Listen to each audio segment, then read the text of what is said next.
The bracket cost 50 cents in raw steel and 11 minutes of labor. Marcus Webb had welded it at the end of a 10-hour shift, checking the angle twice, grinding the joint smooth a third time, because the second pass hadn't satisfied him. Denise Calloway watched from the observation platform in her white hard hat, the one that never touched a work surface, and laughed into her phone loud enough for the whole crew to hear her. She called it a pointless bracket. She called it a waste of company time on a project already 6 weeks behind schedule. She told him, in front of 11 other men, that if he had that much spare time, maybe he didn't need a full paycheck. Marcus didn't argue.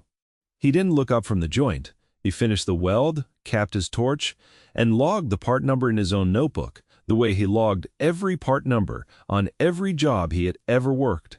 If you've ever done your job right and had someone with more authority and less knowledge tell you that you were wrong, stay with this one until the end. Because 11 weeks later, when the federal inspectors arrived with their instruments and their clipboards and their $200 million liability concerns, that 50-cent bracket was the only thing standing between Denise Calloway and a bridge that failed federal inspection on national television. 10 weeks earlier, Marcus Webb had walked onto the Holbrook River crossing site at 6 in the morning. Same as always, with a thermos of coffee in one hand and a folder of certified welding procedures in the other. He was 41 years old, a single father to a 10-year-old girl named Robin, and a structural welder with 18 years of experience. 4 of them on suspension bridges, 2 of them on federal infrastructure jobs that had passed inspection on the first attempt. He did not consider himself remarkable. He considered himself careful. In his mind, those were different words for close to the same thing, and he had learned a long time ago that careful was the only trait that mattered when a bridge deck carried 40,000 vehicles a day, 30 feet above a river that never forgot anybody's mistakes. His house was small, 2 bedrooms, a kitchen that always smelled like coffee, and a garage he had converted into a workbench for the small jobs he still took on the side. Everything in that garage had a place. Every tool was cleaned before it was put away. Robin liked to sit on the stool in the corner and do her homework there while he worked, and sometimes she would ask him questions about metal, and he would answer them the same way he answered everything, plainly and without exaggeration. That morning before the site, he made her breakfast, checked her backpack for her permission slip, and drove her to school before driving 40 minutes north to the crossing. The Holbrook River Bridge was a $200 million federal and state joint infrastructure project. 4 lanes, 1 mile long, meant to replace a 70-year-old crossing that had been quietly failing inspections for over a decade. It was the kind of job that put a company's name in the regional papers, the kind of job that made careers, and the kind of job that Vantage Point Infrastructure Group had bid low to win. Denise Calloway was the project's executive overseer, a title that on paper meant she answered directly to the board and to the state contracting authority, and that in practice meant she answered to no one on site, because no one on site outranked her. She was 36, sharp-dressed, even in a hard hat, and she had risen through Vantage Point's corporate side rather than its engineering side. Contracts, client relations, the math of a balance sheet, not the math of a load calculation. She had been placed on the Holbrook job because the previous overseer had retired, and because she had impressed the board with her ability to bring projects in under budget. What impressed the board did not always translate to what kept a bridge standing, but nobody in that boardroom had ever needed to know the difference. Marcus met her on his second week on site when she walked the deck with her tablet and stopped at his station to ask why Bay 14 was behind schedule. He told her it wasn't behind. It was being done to procedure. The connection plates required a specific sequence of tack welds before the final pass to control heat distortion, and skipping that sequence to save time would warp the plate by fractions of an inch that would matter under load, even if they didn't matter to the eye. She had looked at him for a long moment, the kind of look that measured a man by his hard hat and his coveralls rather than by what came out of his mouth, and said that fractions of an inch sounded like something an inspector could argue about later. Later. Right now. She needed bays finished. Marcus finished Bay 14. To procedure, it took him 1 extra day. Nobody noticed, because nobody was looking closely enough to know what they should have been noticing. That was the shape of the next several weeks. Denise pushed for speed. The site foreman, A good man named Arturo Diaz, who had worked with Marcus on 2 previous jobs, quietly ran interference where he could, signing off on schedules that gave Marcus the time procedure demanded without putting it in writing where Denise would see it and object. Arturo was the kind of colleague who did not talk about integrity, because, in his experience, the men who talked about it loudest were usually explaining why they hadn't had any. He just did the work in a way that let other men do theirs correctly, and he trusted Marcus the way you trust a level, because it either read true or it didn't, and Marcus always read true. The bracket came up in week 7. Marcus was working the transition zone where the bridge deck's expansion joint met the main support truss, a section of the design that, on the blueprints, called for a secondary load-bearing bracket beneath the primary joint plate. It was a redundancy. Bridges were built on redundancy, the same way airplanes were, because a single point of failure 30 feet above a river was not a risk any competent engineer built into a $200 million structure. The problem was that the bracket, as drawn in the current construction set, did not match the original engineering specification. Marcus noticed it the way he noticed everything, by checking twice. He had pulled the spec sheet to confirm bolt spacing before starting the weld, a habit that had saved him from small mistakes more times than he could count, and he found that the current drawing called for a bracket gauge 2 millimeters thinner than what the original stamped engineering document specified. 2 millimeters did not sound like much. 2 millimeters, on a load-bearing bracket beneath an expansion joint carrying live traffic load and thermal expansion stress for the next 75 years, was the difference between a part rated to handle its designed load with margin and a part that would handle it until it didn't. He flagged it to Arturo first, the way he flagged everything quietly and on paper. Arturo pulled the original spec, confirmed the discrepancy, and took it to the project's engineering liaison, a younger man named Devin Price, who reported, in practice, to Denise. Devin came back 2 days later and told them the revision had been authorized. Value engineering, he called it. A cost reduction pass approved somewhere up the chain to bring material spending in line with the revised project budget. Marcus asked to see the authorization. Devin said he'd get it to him. He never did. Marcus welded the bracket to the revised, thinner specification because that was the documentation he had been given, and the chain of command required him to follow it once it had gone through engineering sign-off.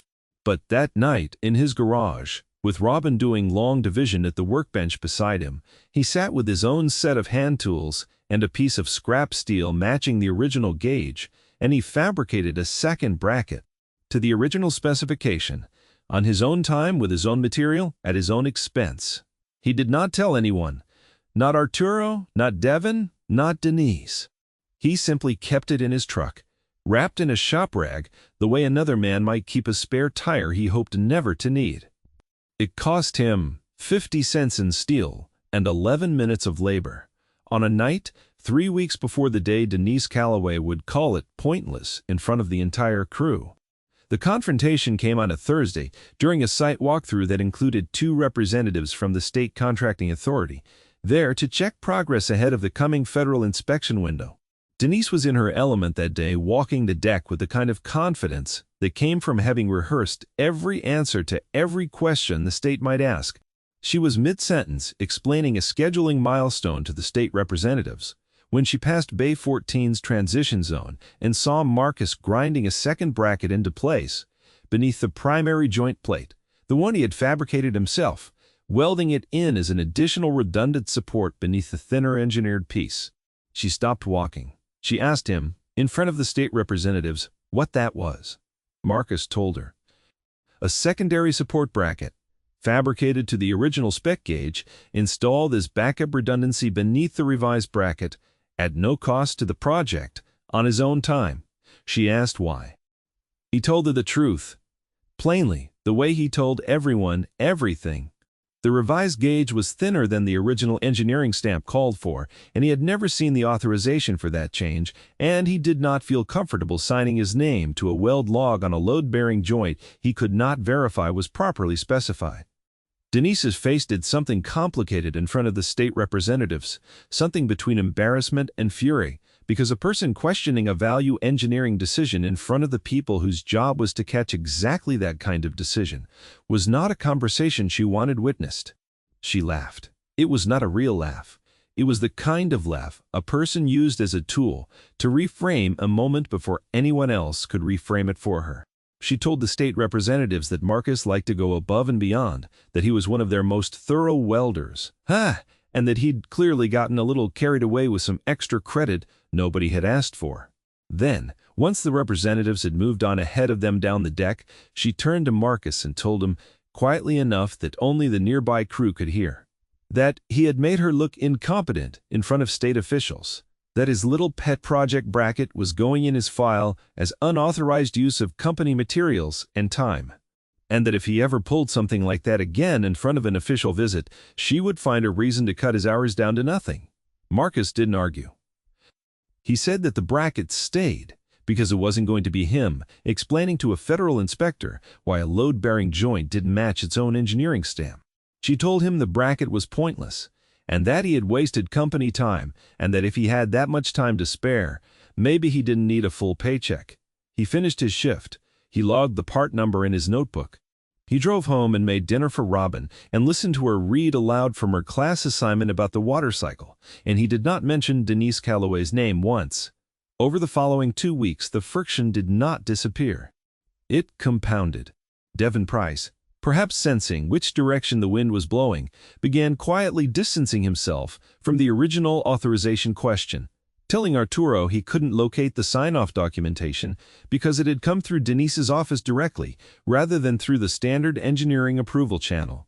That detail, small as it seemed, was the kind of thing Arturo mentioned to Marcus over coffee one morning before shift, the two of them standing by the equipment trailer in the cold. Arturo said it plainly. If the authorization didn't come through engineering, it came from somewhere else. And there was only one office on this site with the authority to push a spec change through without an engineering signature, and that was Denise's. Marcus asked what that meant for the paperwork trail. Arturo said it meant that on paper right now there was no record of who ordered the gauge reduction, which meant if anything ever went wrong with that bracket, the paperwork would eventually point to whoever installed it, which was Marcus. Marcus didn't say much in response. He finished his coffee and went to work. But that night, he made copies, at his own expense, at a print shop across town, rather than the office copier at the site trailer, of every relevant document he had. The original stamped engineering spec, the revised construction drawing showing the thinner gauge, his written request to see the authorization, Devin's unanswered emails, his own weld log entries, dated and signed, showing exactly which bracket was installed to which specification and when. He kept the copies in a folder in his truck, alongside the shop rag holding nothing. Now, because the backup bracket itself was already welded into place on the bridge, he told Robin, that night, in the kind of simplified language a father uses with a 10-year-old, that sometimes at work, people made mistakes and then didn't want to admit it, and that the most important thing you could do was write down the truth while it was still fresh, so that later, when people needed it, the truth would still be there waiting. Robin asked him if he was going to get in trouble. He told her that doing the right thing sometimes looked like trouble to people who weren't doing the right thing themselves, but that trouble like that didn't scare him. She seemed satisfied with that answer, in the uncomplicated way children were satisfied by honest answers, and went back to her homework, and Marcus sat for a long while at the workbench after she'd gone to bed, looking at the folder, before he put it away. 3 weeks after the walkthrough, Vantage Point's chief executive, a woman named Helen Ashford, arrived on site for what was supposed to be a routine quarterly visit ahead of the federal inspection window. Helen was 58, had inherited controlling interests in Vantage Point from her father, who had founded the company 31 years earlier on the reputation of never missing a deadline and never cutting a corner. A reputation that had, in the years since Helen took over day-to-day operations, been managed more by the marketing department than by the actual field practices of the company. Helen was intelligent, and she was not naive, but she had spent most of the last decade in boardrooms and client dinners rather than on active job sites, and she had come to trust the reports that came up the chain from people like Denise Calloway, because those reports were polished, on schedule, and always favorable. She walked the Halbrook site with Denise at her side, and Denise gave her the kind of tour designed to showcase progress. Completed bays, clean scaffolding, a crew that, to Helen's eye, looked competent and unremarkable, which, on a job site, was usually a good sign.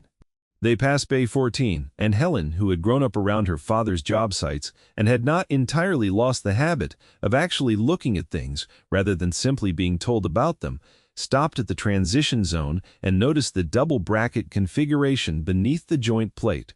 She asked what it was. Denise, prepared this time, told her it was additional reinforcement one of the welders had added as a precaution. Nothing structurally necessary, just an example of the crew's diligence. Helen asked to speak to the welder. Marcus came over, wiped his hands, and answered Helen's questions the way he answered everyone's questions, plainly and without embellishment. He told her the original engineering spec called for a bracket gauge that had been revised downward without documented authorization, and that he had fabricated and installed a redundant support to the original spec at his own expense. Because he was not comfortable putting his signature on a weld log for a load-bearing joint, he could not verify against its own stamped engineering document. Helen was quiet for a moment. She asked him if he had the original spec sheet and the revised drawing. He said he did, in his truck. She asked him to bring them. Denise, standing beside them, said this really wasn't necessary, that it was a minor documentation formality, that engineering had already cleared, that she didn't want to waste the CEO's time on a welder's paperwork concerns. Helen told her it would take 5 minutes.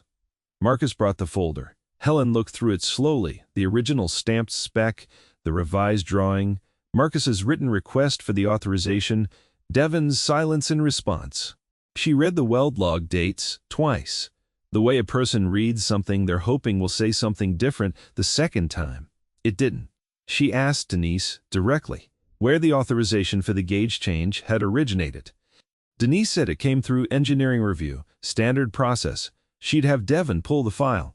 Helen said that was strange, because the welder's documentation showed the request for that very file had gone unanswered for going on 6 weeks. The air on the deck changed in a way that had nothing to do with the weather. Denise said she would look into it personally and get back to her by end of week. Helen said that would be fine. She thanked Marcus for his time and for his diligence and told him in a tone that was measured rather than warm that she would like her office to review his personnel file. Marcus said that was fine with him. He went back to work. Helen did not leave the site that day satisfied. She left it with a folder's worth of questions and the particular unease of a person who had just realized that the version of her company she had been shown in quarterly reports and the version of her company standing on a bridge deck 30 feet above a river might not be the same company at all. That night, Helen did something she had not done in longer than she wanted to admit. She called her father. Walter Ashford was 83, retired 11 years, and living quietly 2 hours outside the city, in the same modest house he had lived in since before Vantage Point existed. He still kept in a filing cabinet in his study every major engineering document the company had produced in its first 2 decades, a habit Helen had once found charmingly old-fashioned and now found suddenly essential. She told them about the bracket, about the discrepancy, about the unanswered authorization request, about Denise's polished, plausible answer that had unraveled the moment someone asked a second question. Walter listened without interrupting, the way he always had, and when she finished, he told her that the company's original design review protocol, the one he had written himself in the earliest years of Vantage Point, required any downward material specification change on a load-bearing element to be signed by 2 separate licensed engineers and logged with the state before implementation, specifically to prevent exactly the kind of single-point cost-cutting decision she was describing. He told her the protocol had never been formally rescinded. It could not be without board approval, which meant that whatever authorization Denise claimed to have did not exist, because the version that would need to exist would have crossed Helen's own desk for signature, and it hadn't. Helen sat with that for a long moment. Her father asked her what she intended to do about it. She told him she intended to find out exactly how deep it went before the federal inspectors arrived, because if this was the only corner that had been cut on a $200 million federal project, she would count herself lucky, and she did not believe, given what she'd just learned, that she would be lucky. Over the following 10 days, Helen Ashford quietly commissioned an internal audit, run not through Denise's project office, but directly through corporate, staffed by 2 engineers Helen brought in from outside the Holbrook team specifically because they had no reporting relationship to Denise Calloway at all. The audit found what Marcus's folder had already suggested, and then more. The bracket gauge reduction had, in fact, originated from Denise's office, authorized verbally to Devin Price, with instructions to update the construction drawings without routing the change through the state-mandated dual engineer sign-off. Precision Denise had made unilaterally in an effort to bring the project's steel materials budget back in line after cost overruns elsewhere in the schedule. Overruns that had occurred in no small part because of the accelerated timelines she had pushed onto the crews. It was not the only revision like it. 2 other locations on the bridge, both smaller and less load-critical than the transition zone bracket, had received similar downward material adjustments over the preceding 4 months, none of them properly authorized. All of them buried in construction drawing revisions that Denise had personally pushed through Devin rather than through the engineering review board. None of the other adjustments had been caught, because none of the other welders had done what Marcus did. They had built to the drawings they were given, which was, in fact, the correct and expected practice for a tradesman working within a properly functioning chain of command. The failure was not theirs. It belonged entirely to the person who had broken that chain in the first place. Helen requested the full audit findings be prepared as a formal report, and she scheduled a board meeting for the following week, 3 days before the federal inspection team was set to arrive on site. Marcus knew none of this was happening. He came to work each day, welded to spec, logged his parts, picked Robin up from school, made dinner, checked homework. Denise had gone quiet toward him since Helen's visit, which he noticed but did not comment on, because in his experience, quiet from a person like Denise Calloway did not mean peace. It meant planning. He was right. 10 days after Helen's visit, 4 days before the board meeting Helen had scheduled, Marcus was called into the site trailer and handed a termination notice. The stated reason was unauthorized fabrication and installation of non-specified materials on a federally regulated structure, combined with a prior documented pattern of insubordination toward project leadership, a reference to the walkthrough incident 3 weeks earlier, which Denise had, it turned out, formally logged in his personnel file, exactly as she'd threatened. The notice was signed by Denise Calloway. It cited company policy language about unauthorized structural modifications, framing his redundant bracket, the one that matched the original engineering stamp, as the violation, rather than the unauthorized gauge reduction that had made it necessary in the first place. It was, in its way, an elegant piece of misdirection. If the federal inspectors found the discrepancy in the transition zone, the paper trail Denise had just created would show that the deviation from specification had been the unsanctioned act of a single welder who had already been terminated for exactly that behavior, rather than a cost-cutting decision made from her own office. Marcus read the notice once, standing in the trailer doorway. Then he read it a second time, more slowly, the way he read any document that told him something he needed to fully understand before he decided how to respond to it. He did not argue. He did not raise his voice. He asked for a copy of the notice which he was given, and he asked whether his final paycheck would be processed on the normal schedule, which he was told it would. Then he left the trailer, collected his tools, and drove home, where Robin was waiting for him with a math worksheet she wanted help checking, and he sat with her at the kitchen table and helped her check it, and did not tell her yet that he no longer had a job. That night, after she was asleep, he opened his folder again. He added the termination notice to it. He read through the whole thing from the beginning, the original spec, the revised drawing, his unanswered request, Devin's silence, his own weld logs, and now this. He thought about what Arturo had told him weeks earlier, that if anything ever went wrong, the paperwork would eventually point to whoever installed the bracket. It had. Just not the bracket that mattered. He called Arturo the next morning. Arturo already knew. He had heard about the termination within an hour of it happening, the way news traveled fast on a job site when everyone understood, without anyone saying so out loud, what it actually meant. Arturo told him 2 things. First, that he intended to make sure Helen Ashford's office received a copy of everything Marcus had documented, through his own channels if necessary, because he had copies too. quiet ones he'd kept for his own protection over the years, the way careful men on dysfunctional job sites tended to. Second, that Helen had already scheduled a board meeting, and that word around the site was it had something to do with the audit that had started after her visit 3 weeks back. Marcus asked Arturo how he knew about the audit. Arturo said one of the outside engineers Helen brought in had come by the site twice already, asking questions, and had specifically asked to see Marcus's weld logs on Bay 14. Marcus sat with that information for a long moment. Then he asked Arturo to send everything he had to Helen's office directly, and he did the same, mailing a full copy of his folder, along with a short, plainly worded cover letter, not to Denise's office, but to Vantage Point's corporate headquarters, addressed to Helen Ashford personally. The board meeting took place on a Thursday morning, in a conference room on the 14th floor of Vantage Point's corporate headquarters, 3 days before the federal inspection team was scheduled to walk the Halbrook Bridge. Denise Calloway arrived, prepared to present what she believed was a routine project status update ahead of inspection.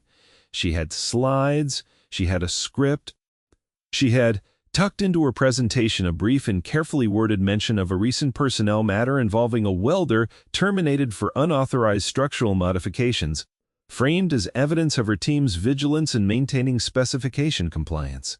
She began her presentation confidently, the way she always did, walking the board through schedule milestones, budget performance, and the project's readiness for the coming inspection. She was midway through a slide about materials cost management when the conference room door opened and Helen Ashford walked in, not from the head of the table where she'd been sitting, but from the hallway, having stepped out briefly before the meeting began. Beside her was Marcus Webb, in a clean collared shirt rather than coveralls, holding a folder. Denise stopped mid-sentence.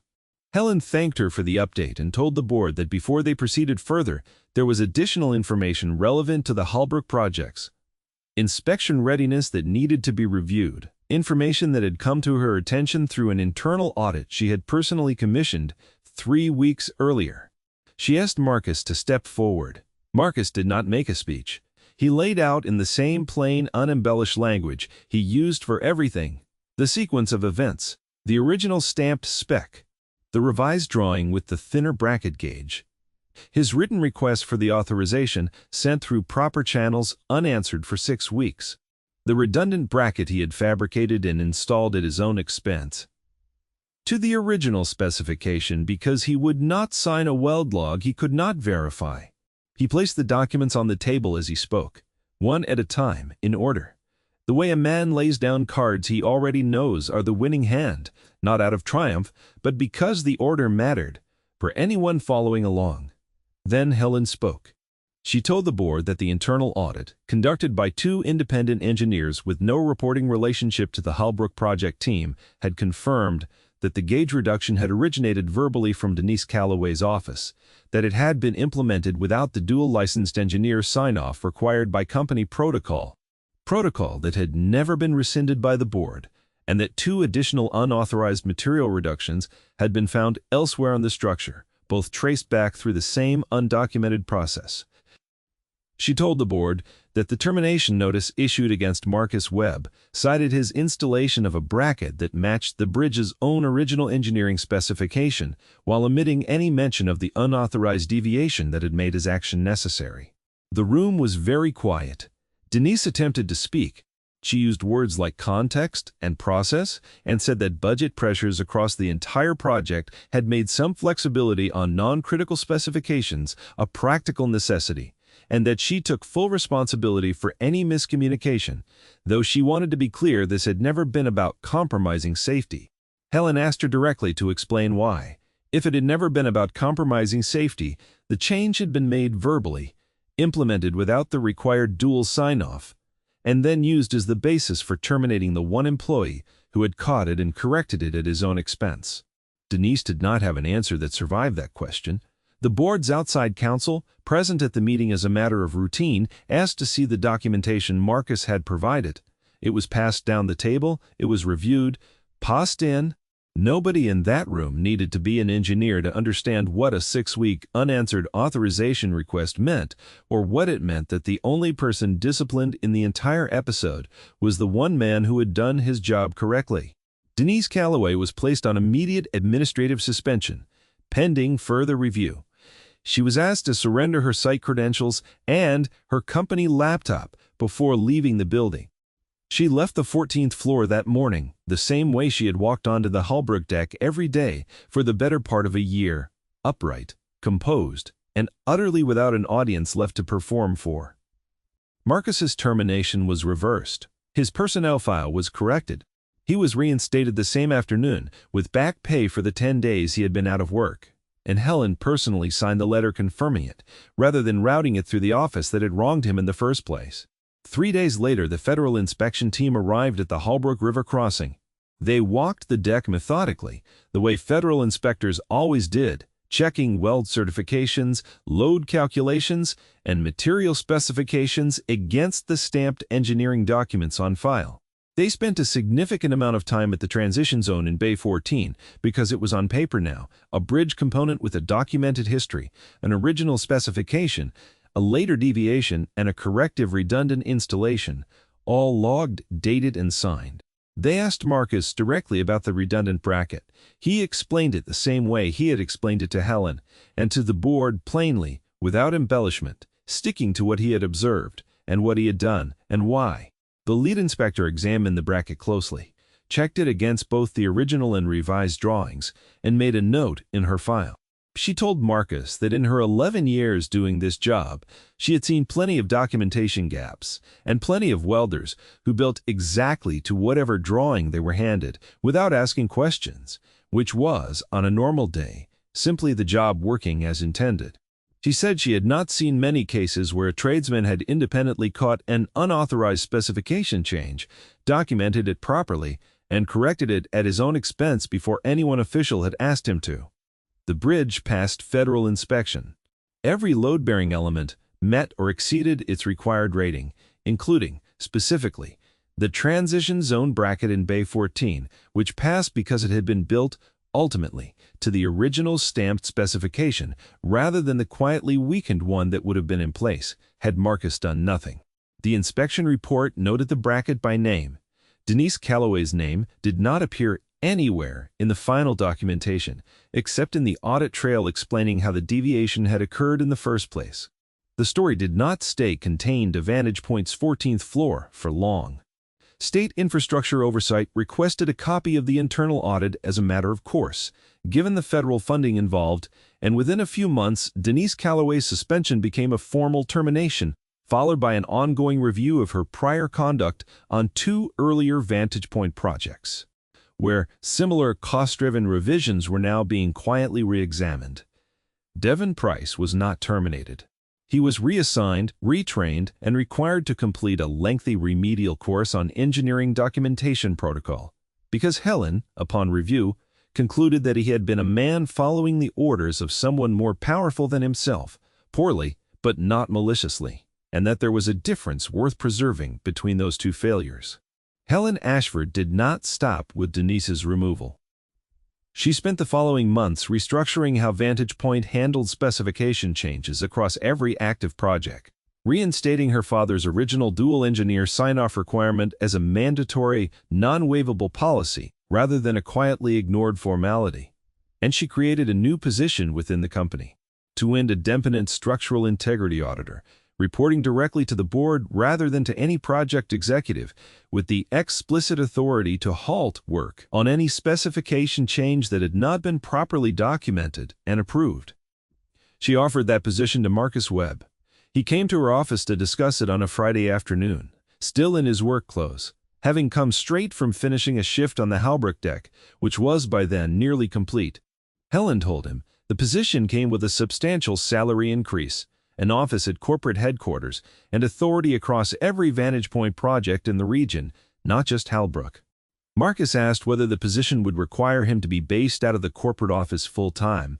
Helen said that was the expectation, yes, though she said it in a tone that suggested she already suspected what his answer would be. Marcus told her he would take the position on the condition that it be structured so he could work primarily from job sites, visiting them the way an inspector would, rather than sitting behind a desk reviewing reports secondhand, because in his experience, the truth of a structure lived on the deck, not in a conference room. Jackshire. And he did not intend to lose the habit of checking things twice with his own hands. He also told her he needed his schedule to accommodate picking his daughter up from school most afternoons, and that this was not a negotiable part of the arrangement, regardless of what the position paid. Helen agreed to both conditions without hesitation. She told him, somewhat wryly, that it was in fact exactly the kind of answer that had convinced her he was the right person for the role in the first place. He started the following month, splitting his time across 3 active Vantage Point sites, walking decks, and reviewing weld logs and specification drawings with the same plain, unhurried thoroughness he had always brought to his own work, except now with the standing authority to stop a project cold if the paperwork didn't match the steel. Arturo Diaz was promoted to senior site foreman on the Holbrook project, a role he filled with the same quiet competence he had always shown, and the two men continued to work together on and off over the following year. Arturo running crews, Marcus checking specifications, the way they always had, just with cleaner lines of authority behind them now. Months later, on a clear afternoon in early autumn, the Holbrook River Bridge officially opened to traffic, with a modest ceremony attended by state officials, a handful of local reporters, and the crews who had built it. Marcus stood near the back of the small crowd, not because he wanted to avoid attention, but because standing near the back of crowds was simply where he had always felt most comfortable. Robin stood beside him, 11 now.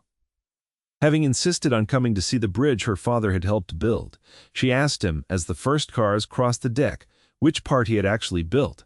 He pointed to the transition zone in Bay 14, though from that distance it was invisible beneath the roadway. Nothing but smooth pavement and guardrail to anyone who didn't know what sat underneath. He told her it was a bracket, a small one, not much to look at. She asked him if it was important. He told her that most important things weren't much to look at. That the parts of a bridge that held the most weight were usually the ones nobody noticed at all, buried under everything else, doing their job quietly, while everyone drove over the top of them without a second thought. She seemed to accept that answer the way she accepted most of his answers, without needing it explained any further. Helen Ashford found them not long after, having made her way through the small crowd, to thank the crews personally, a habit she had picked up in the months since Holbrook that she had not had before it. She shook Marcus's hand, and then, a little more carefully, shook Robin's, telling her that her father had done something on this bridge that very few people would ever fully understand the size of, and that she hoped Robin would remember, someday, that it had happened. Robin said she already knew. Her dad checked things twice. He always had. Helen laughed, quietly, the kind of laugh that had nothing to perform for anyone, and said that was, in the end, the whole story. She and Marcus talked a little longer, after Robin wandered off to look at the water below the bridge rail, about the audit's ongoing findings, about the new sign-off policies rollout to Vantage Point's other regional offices, about a project 3 states over that had flagged a similar discrepancy the month before and caught it early, because the new system had been built to catch it early. There was an ease between them that had not existed months earlier, back when she had first knelt down at a transition zone joint on a job site and asked a question she did not yet know the weight of. It was not spoken about directly. It did not need to be. It sat between them the way a foundation sits beneath a structure, unremarked upon, simply present, holding up everything built on top of it. The sun was low over the river by the time they left. The bridge stood the way bridges are meant to stand, silent, load-bearing, indifferent to the noise of the cars crossing it, built correctly because one man on one ordinary evening months before had checked a bracket twice and had refused, when it mattered, to let a lie about 50 cents of steel become the difference between a bridge that held and one that didn't.